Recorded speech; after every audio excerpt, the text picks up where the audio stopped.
midden. Het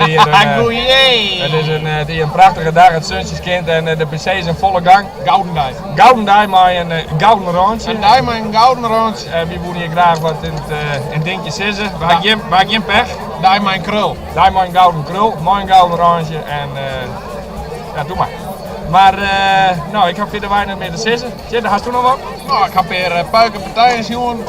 Jammer van Klaas Berkenpas, dat Berkenpas. heel bot jammer dat hij hem op 4-4-6 gelijk er ja, buiten het werk met.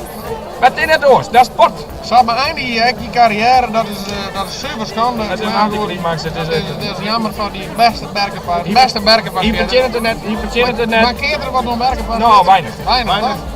Weinig. Ja, je hebt wat rare stiekertjes op elkaar, maar doe maar. Maar ik denk persoonlijk dat Jochem Bouwman zou winnen. En die komt in de finale tussen Tjelle Basraas. Ja,